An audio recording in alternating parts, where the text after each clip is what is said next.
Morning students, आज मैं transmission distribution का लेक्चर ले रही हूँ जिसमें मैं आपको बताऊँगी कि ट्रांसमिशन लाइन में वोल्टेज का जो रेगुलेशन है और पावर इफ़िशेंसी कैसे सॉल्व करते हैं। तो पहले मैं वोल्टेज रेगुलेशन बताती हूँ इसमें क्या होता है।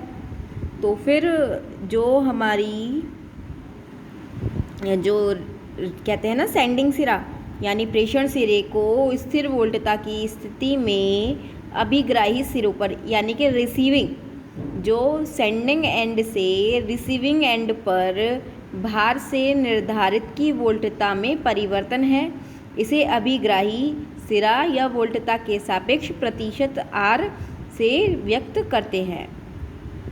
माना कि किसी संचरण लाइन में Vs क्या है आपका, ये आपका सेंडिंग सिरा है वोल्टेज निर्भर पर जब धारा का मान 0 होता है तब यही वोल्टता अभिग्राही सिरे यानी कि एंडिंग सिरे जो होता है आपका या फिर रिसीविंग सिरा है ना कि एकोश प्रकट होती है, इसीलिए इसे निर्भर वोल्टता कहते हैं।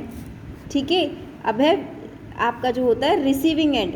ठीक है, रिसीविंग एंड पे जो रिसीविंग पे वोल्टा होगा वो क्या होगा कि ये हमारे रिसीविंग एंड की वोल्टता हो जाती है, यानी Vs आपकी क्या है, जो आपकी सेंडिंग एंड है सेंडिंग वोल्टेज हो जाएगी यहाँ पे, और ये आपकी रिसीविंग वोल्टेज। Vs क्या है आपका सेंडिंग वोल्टेज, Vr क्या है आपका रिसीविंग वोल्टेज। और वोल्टेज रेगुलेशन का फॉर्मूला हमारा आपको पता ही है क्या होता है। वोल्टेज रेगुलेशन का फॉर्मूला होता है आपका जो सेंडिंग एंड से आप वोल्टेज भेजते हो minus receiving voltage, sending voltage minus receiving voltage upon receiving voltage into 100। ठीक है, ये आपका किसका फॉर्मूला है, वोल्टेज रेगुलेशन।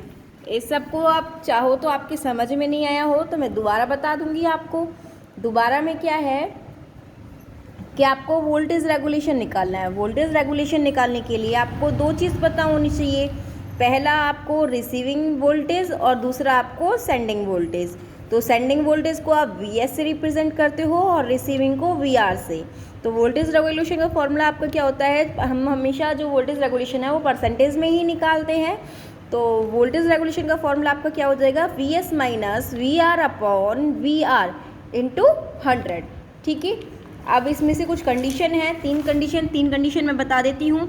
यदि जो आपकी सेंडिंग वोल्टेज है रिसीविंग वोल्टेज से बड़ी है तब आपका R धनात्मक होगा।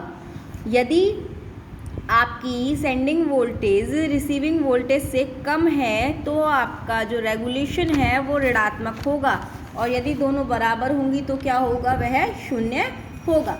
अब यदि मैं दक्षता की बात करूं तो दक्षता के लिए हमें क्या करना पड़ता है, दक्षता के लिए मुझे पहले तो जो चीज़ की आवश्यकता है पहले मैं वो बता देती हूँ आपको।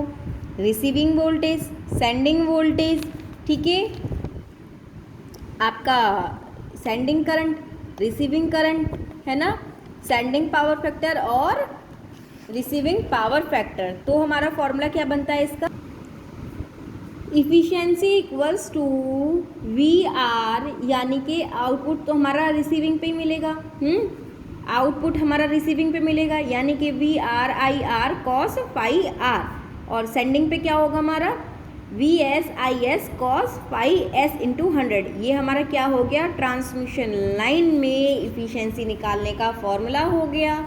अब यदि मैं आपकी इलेक्ट्रिक पावर लॉसेस की बात करूं तो हमारे पावर लॉसेस क्या क्या होंगे। ठीक है, पावर लॉस का आपका फॉर्मूला होता है, आपको पता है, जैसे कि I²R होता है, सबको पता है। जो आपकी इलेक्ट्रिक पावर होती है उसका लॉस का फॉर्मूला आपका क्या होता है,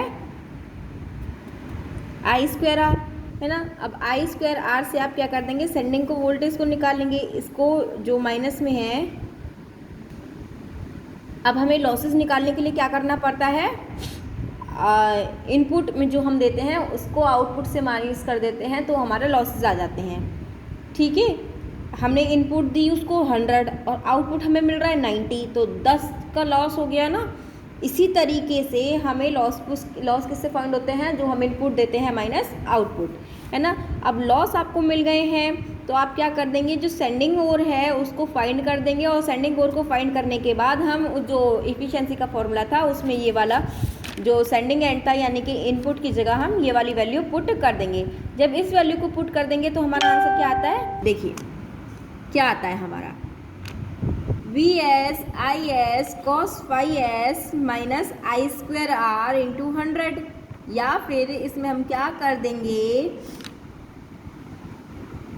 अलग अलग कर देंगे, पहले इसको इससे विभाजित कर दीजिए फिर इसको इससे विभाजित कर दीजिए, तो क्या आ जाएगा 1 minus I square R upon VS IS cos phi S into 100। अब यदि इफिशियंसी का फॉर्मूला मैं निकालूँ तो इसमें हमारा एक और फॉर्मूला बन सकता है, VR IR cos phi R upon VR IR cos phi R plus losses. इसमें मैंने क्या कर दिया, जो आउटपुट ऊपर लिख दिया, आउटपुट तो ऊपर आएगा ही आएगा। अब मैंने क्या कर दिया, आउटपुट में लॉसेस और प्लस कर दिए। यदि मैं आउटपुट में लॉसेस प्लस कर दूंगी तो मेरा इनपुट ही है उसका मतलब, तो है ना। तो मैंने एफिशिएंसी के फॉर्मूले निकाले हैं। ठीक है, धन्यवाद। आज के लिए इतना ही, बाकी मैं आपको कल पढ़ाऊँगी।